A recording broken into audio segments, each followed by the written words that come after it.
તમને ખબર છે આપણા જીવરાજ દાદાની પ્રાર્થના સભામાં જે લોકો આવ્યા ને એ બધા એમની જીવનશૈલીની વાત કરતા કે કેવું સરળ અને સહજતાથી જીવન જીવી ગયા. ના કોઈ દિવસ કોઈ પ્રકારનો રોગ, ના કોઈની સાથે ઝઘડો, ના કોઈ બીજી વાત. હંમેશા હસતા રમતા અને નાનાની સાથે નાના અને વડીલો સાથે વડીલ જેવા.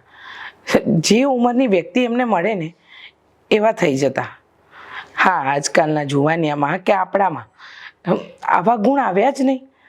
મને તો સમજ નથી પડતી કે આટલું સરળ જીવન માણસ કઈ રીતે જીવી શકે, એ પણ આ આધુનિક યુગમાં. સાચી વાત છે તારી. જીવરાજ દાદા જે રીતે જીવી ગયા ને એમના સિદ્ધાંતોને આજની યુવા પેઢી જો. હા, એમના સિદ્ધાંતોને વળગીને જો આજની પેઢી ચાલે ને તો ક્યારેય દુઃખી ન થાય અને એમને પણ રસ્તો સરળતાથી મળી જાય. સાચી વાત છે. કહેવાય છે ને કે કપરી પરિસ્થિતિમાં પણ માણસે હસતા મોઢે સમયને કેવી રીતે પસાર કરવો ને એ આપણા દાદા પાસેથી શીખવા જેવું છે.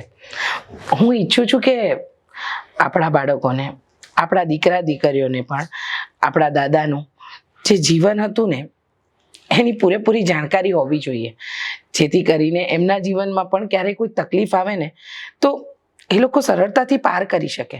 સાચી વાત છે.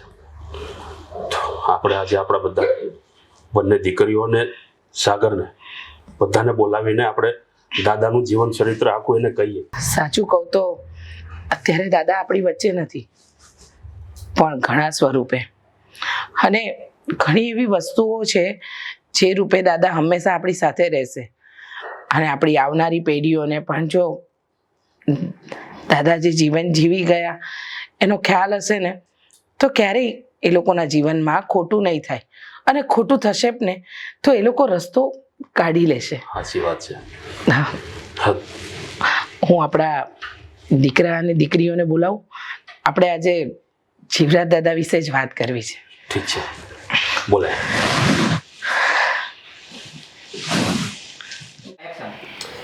મમ્મી, પપ્પા, તમે લોકોએ અમને અહીંયા શું કામ બોલાવ્યા છે? કઈ વાત છે? હા, એટલે દીકરા, જીવરાજ દાદાના જીવન વિશે અમારે તમને લોકોને જણાવવું છે કે કઈ રીતે જીવતા હતા, કઈ રીતે એને જીવન પસાર કર્યું છે. એટલે કે એમની જીવનશૈલી તમને બધાને કહેવી છે. હા તો કયો ને કે કેવી રીતે રહેતા હતા, એમની જીવનશૈલી કેવી હતી. હા, કારણ કે અમારી સાથે જ્યારે રહેતા ને ત્યારે તો અમને બહુ મજા આવતી. હંમેશા અમને બહુ પ્રેમ પણ આપ્યો છે અને ઘણી શીખો પણ આપી છે. પણ તમારા મોઢેથી એમનું આખું જીવન કેવું હતું ને એ જાણવાની ખૂબ મજા આવશે. બોલ. અને મારે તો જાણવું છે કે દાદા પહેલા કેવા હતા. ચુલબુલા એકદમ બોલકા હતા, વાતો કરતા હતા મારી જેમ, કે પછી આની જેમ ચૂપ રહેતા હતા? એ મારી મીઠુડી, તું ચૂપ રહે. દાદાની જીવનશૈલી જાણવી હોય ને તો હા, જેમ નેહા સાંભળે છે ને એમ જ સાંભળવાનું. દાદા સેમ મારા જેવા હતા. બોલો. આપણા જીવરાજ દાદાના ગામનું નામ લોકી હતું. એક મિનિટ પપ્પા, ભૂલી ગયા તમે? દાદાના ગામનું નામ ઉમિયાનગર છે. 10 વખત ગયા આપણે. પહેલા તારા પપ્પા કે છે વાત તો સાંભળ. હા, સારું, બોલો. દીકરી, હા, પહેલા એ ગામનું નામ લોકી હતું, પણ એ સમયમાં એકવાર પૂર આવેલું અને એ પૂરમાં આખું એ ગામ ફેરવાઈ ગયું હતું. મતલબ કે રિનોવેટ કરીને નવું નામ રાખ્યું. હા, એમ જ સમજ કા એની બાજુમાં. એટલે પછી એ ગામનું નામ ઉમિયાનગર પાડવામાં આવ્યું. હા, અને તમને લોકોને ખબર છે હા, દાદા 97 વર્ષનું જીવન જીવ્યા, પણ ક્યારેય કોઈની સાથે કોઈ મગજમારી નહીં અને કોઈની સેવા લીધી પણ નથી. એમણે ક્યારેય ઝઘડો જ નથી કર્યો. ના બેટા. અને એ તો સહન શક્તિની વાત કરવી છે મારે તમને. મારે તો કોઈ બોલી જાય તો અમે તો ક્યાંય ઝઘડા કરી નાખીએ નહીં. અને બીજી વાત તમને ખબર છે, જીવરાજ દાદા આ 97 વર્ષના થયા ત્યાર પછી, એટલે કે એમની ઉંમર થઈ, નિવૃત્તિ લીધી ત્યાર પછીનો એમનો નિત્યક્રમ પતે ને રોજ સવારે ઉઠવાનું, એમના પોતાના કામ પતાવવાના અને જોર જોરથી રામાયણ ને મહાભારત અને આપણા ધર્મગ્રંથો ધર્મ પુસ્તકો છે ને એ ઘરમાં વાંચવાના. કેમ પણ જોર જોરથી? હા, એનો શું મતલબ મમ્મી? બધાને ડિસ્ટર્બ થાય કે નહીં? અરે દીકરી, જોર જોરથી આ રામાયણ ને ભાગવત ગાવાનો એક જ મતલબ હતો કે આજના તમારા જેવા જુવાનિયાના હાથમાં મોબાઈલ હોય, મોબાઈલમાં પડ્યા હોય અને ગામના ઘરની બધી બૈરાઓ નાના મોટા બધા ઘરના કામ કરતા હોય, આ બધાને ઊંચા અવાજેથી સંભળાય ને એટલા માટે એ ઊંચા અવાજે ગાતા. સમજ્યા? એટલે કે તમારા જીવનમાં પણ ધર્મગ્રંથ આપણા શું કહેવા માંગે છે એનું જ્ઞાન મળે ને, એટલે તમારા લોકોના જીવનમાં અને મારા જેવી ગૃહિણીના જીવનમાં હા ભગવદ્ ગીતાનું જ્ઞાન આવે, આપણા ધર્મગ્રંથોનું જ્ઞાન આવે.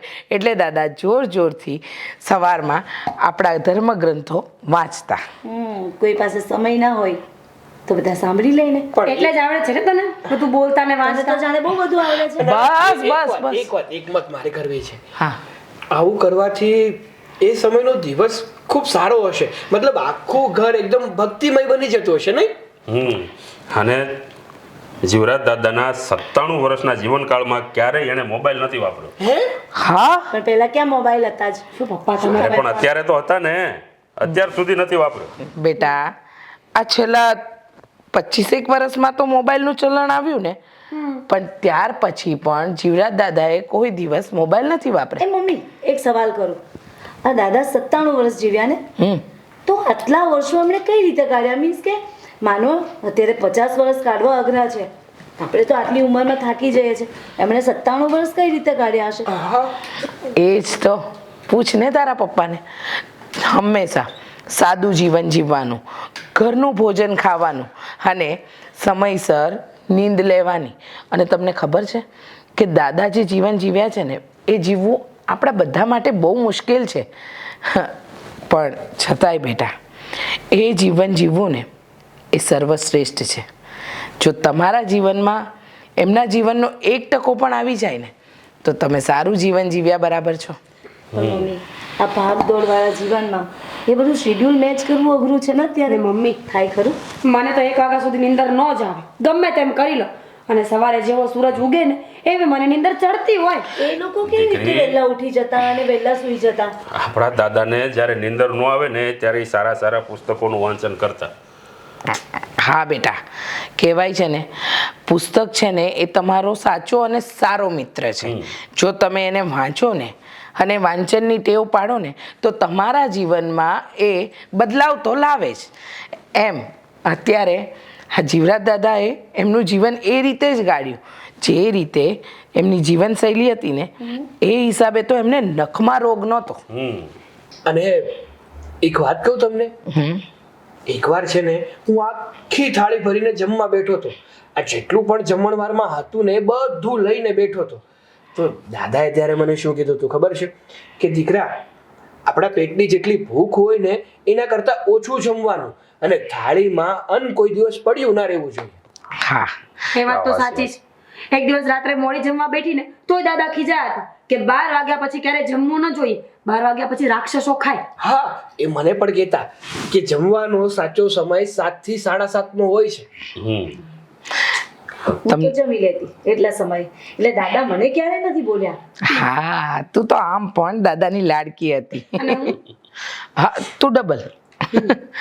પણ એક વાત કહું બેટા, તે સાત્વિક ભોજનની વાત કરી ને તો એક વાત કહું, દાદા હંમેશા ઋતુ પ્રમાણેના ફળ અને શાકભાજી ખાતા અને લીલા શાકભાજીના તો બહુ શોખીન.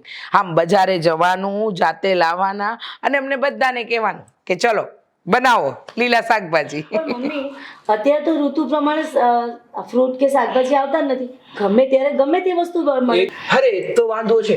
દાદા મને ઘણીવાર કહેતા કે દીકરા, ઋતુ પ્રમાણે જે શાકભાજી કે ફળો આવે ને એ શરીર માટે ખૂબ જરૂરી હોય, પણ આજના સમયમાં ગમે ત્યારે ગમે તે ફ્રૂટ અને શાકભાજી મળે ને એ તમારા શરીરને પણ નુકસાન કરે. અને દાદા ચટણી તો એટલી મસ્ત બનાવતા ને કે તમે આંગળા ખાઈ જાઓ. હા, અરે એ ચટણી બનાવે અને ઘરમાં 1 રોટલી ખાતો હોય ને એ 4 રોટલી ખાય. તને ખબર છે ભાઈ, એક દિવસ હું બેઠી હતી એટલે સૂઈ ગઈ હતી અને રાત્રે અચાનક મારી ઊંઘ ઉડી ગઈ અને જોયું ને તો દાદા છે ને તો ખાટલાની અંદર બેઠા બેઠા ઓઢીને પેલા શું કહેવાય પેલા આવે છે કડવા કડવું પેલું લાડુ બનાવે મેથીના લાડવા. અરે એ ખાતા હતા, હું તો ડરી ગઈ હતી. અને પછી જોયું ને ડરી ગઈ, પછી મેં જોયું તો દાદા તો લાડવા ખાતા હતા બેઠા બેઠા. અરે દીકરી, આ શિયાળાની ઋતુમાં હંમેશા એ મેથીના લાડવા ખાવા જોઈએ માણસ. હા એનાથી હાડકા મજબૂત થાય. આ બધી વાતોમાં મહત્વનો સવાલ રહી ગયો. શું દાદા 97 વર્ષના હતા તો એ પુસ્તકો કેવી રીતે વાંચતા હતા? આંખોમાં દેખાતું કેવી રીતે હોય? બહુ મહત્વનો સવાલ કર્યો તે. તો પછી અરે ગાંડી. 97 વર્ષે તો ચશ્મા આવવા જ જોઈએ નહીં? આવે જ ને. મારે પણ છે. હા હા અત્યારે 7-7 વર્ષની ઉંમરે છોકરાઓને ચશ્મા આવતા હોય તો 97 વર્ષ સુધી વગર ચશ્મે બહુ મોટી વાત કહેવાય, કયો ને? એનું કારણ છે કે દાદા રોજ સવારે જાગે ને એવા પહેલા ગોળાનું પાણી પોતાની આંખ પર છાલક મારતા અને પછી જ હે મોઢું ધોતા. એટલે જે ગોળાના પાણીથી આંખમાં છાલક નાખો ને તો એનાથી તમારા આંખના નંબર વધે નહીં, તમારી આંખ ચોખ્ખી રહે. એટલા માટે ધર્મગ્રંથો ચોખ્ખા વાંચી શકતા, પણ તમારા લોકોએ તો આખો દિવસ મોબાઈલમાં જ પડ્યા રહેવું છે. સાચી વાત છે. તો હવે દાદા જેવી રીતે પોતાની આંખોમાં પાણી નાખતા ને એવી રીતે મારે પણ શરૂ કરવું જોઈએ. ચાલ રવા દે બાડા, હવે શું નાખીશ? નાનો તો ત્યારથી નાખવું હતું ને. અરે એ તો ગમે તે વસ્તુની કોઈ ઉંમર નથી હોતી. હા. તમે ત્યારે ગમે વસ્તુ કરી શકો તમે. હા, આમ પણ પાણી તો નાખે જ છે ને બપોરે 12 વાગે ઉઠીને. અરે દીકરા, એક મહત્વની વાત તો કરવાની જ રહી ગઈ. કઈ અરે આપણે બધા તો હજી સુરતમાં નવા કહેવાય. નવા એટલે મતલબ કે આ બધા આપણી ઉંમર બહુ નાની કહેવાય. તો એમ કહો ને, પણ મને દાદા- લાગ્યું કે મારો જન્મ અહીંયા થયો છે તો હું હમણાં કેમ આવી હોય? અરે એમ નહીં, શાંતિ રાખ લે ભાઈ. દાદા છે ને જ્યારે 4થું ભણતા હતા ને ત્યારે 4થું ધોરણ અધૂરું મૂકીને સુરત આવી ગયા. શું વાત કરો છો તમે? 4 ને 5 9 વર્ષની ઉંમરે દાદા સુરત આવી ગયા હતા. જો બેટા, આ 9 વર્ષની ઉંમરે જીવરાજ દાદા ખાલી સુરત નહોતા આવ્યા, પણ તને ખબર છે આ ગાંધી બાપુએ દાંડી કૂચની યાત્રા કરી હતી. એ સમયે એ ચાલતા એ યાત્રા પણ નિહાળી છે. શું વાત કરો છો? હા બેટા, અને તને ખબર છે દાદાએ એમના જીવનકાળ દરમિયાન કહેવાય ને કે બહુ ઘણી બધી વસ્તુ સહન કરી બેટા. નાની ઉંમરમાં ઘણી બધી જવાબદારીઓ લીધી. મમ્મી તમારી વાત સાચી કે દાદાએ એમના જીવનકાળમાં ઘણી બધી મુસીબતો જોઈ હશે અને ઘણી બધી મુસીબતોનો સામનો પણ કર્યો હશે, પણ એમના પપ્પા પણ તો એમની મદદ ઉપર આવ્યા હશે ને, કારણ કે 9 વર્ષની ઉંમરે પોતાના દીકરાને આવડી મોટી સિટીમાં લાવવો એટલે બહુ મોટી વાત કહેવાય ને. અરે બેટા, દાદાને એમના પપ્પાએ નાની ઉંમરમાં જ છોડીને ધામમાં વયા ગયા હતા. પછી એમનું જીવન બહુ સંઘર્ષ ભર્યું રહ્યું. હા મમ્મી, સુરત કઈ રીતે આવ્યા તો એ પછી? બેટા, કહેવાય ને કે માણસને પરિસ્થિતિ અને પડકારો છે ને બધું શીખવી દે, અને એ પરિસ્થિતિને લઈને જ સુરત આવ્યા. અરે પણ આવી કેવી પરિસ્થિતિ? હું તો આટલી મોટી છું ને તો એક દિવસ ન હોય ને તો મને ખાવું ન ભાવે. હા ને, કેટલા હિંમત વાળા કહેવાય ને દાદા. ખરેખર બેટા, માણસના માથે પડે ને એટલે માણસ આપોઆપ બધું જ શીખી જાય. પણ બધા માણસ સરખા નથી હોતા મમ્મી. આ જીવરાજ દાદાની તમારા મોઢે વાત સાંભળીને એના ઉપરથી એવું લાગે છે કે દાદા બહુ સાહસી હશે, કારણ કે આવડી ઉંમરે પોતાના પિતાને ગુમાવી દેવા છતાં પણ પોતે આટલા હિંમતથી મોટા પણ થયા અને જાત મહેનતે બધું કામ પણ કર્યું. હા બેટા, વસાવ્યું એ તો ખરું જ, પણ તને ખબર છે દાદાએ એમના જીવનમાં 5 દીકરીઓ 3 દીકરા બધાના લગ્ન કરાવ્યા, ભણાવ્યા, ગણાવ્યા અને પોતપોતાના ઠેકાણે પણ પાડ્યા. સમજ્યા? એક વાત કહું બેટા, માણસે પોતાના જીવનમાં સહન શક્તિ રાખવી જ પડે. હે આપણા જીવરાજ દાદા આપણને શીખવાડતા ગયા છે. અમે તમને શીખવાડ્યું અને તમે લોકો તમારી આવનારી પેઢીને શીખવાડજો.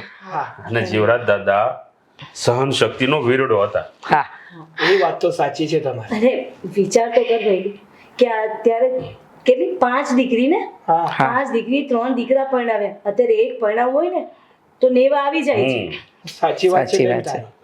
અને ખરેખર આપણા જીવરાજ દાદાએ છે ને આપણને વારસામાં ઘણું આપ્યું.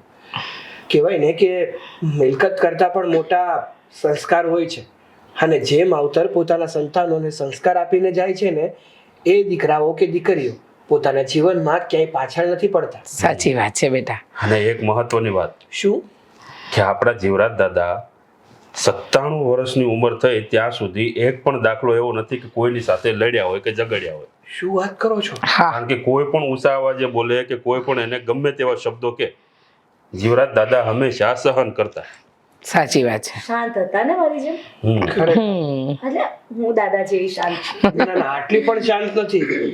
દાદા એના 97 વર્ષની ઉંમર સુધી કોઈ દિવસ કોઈની સાથે ઝઘડો નથી કર્યો. અને આપણે સવારે ઉઠીએ ને તો દિવસમાં 10 વખત ઝઘડીએ છીએ અમારા બંનેની સાથે. બસ બસ બસ બસ આપણે અત્યારે દાદાની જીવનશૈલી જાણી. હવે જ્યારે દાદા આપણી વચ્ચે જ નથી ને તો એમની માટે પ્રાર્થના કરી લઈએ. બસ ભગવાનની એક જ પ્રાર્થના કે આપણા દાદા જ્યાં હોય ત્યાં એમને સુખી અને શાંતિવાળું જીવન આપે. હા. અને જેવા દાદા હતા ને આપણે દાદા જેવા તો નહીં બની શકીએ પણ જેવું મમ્મી લોકોએ વાત કરી ને આપણને થોડું ઘણું જેટલું પણ જીવનમાં ઉતરશે ને એટલું આપણે કોશિશ કરશું. હા. શું કહ્યું? તો દાદાની પાછળ 1 મિનિટ મૌન ધારણ કરીએ બધા. હા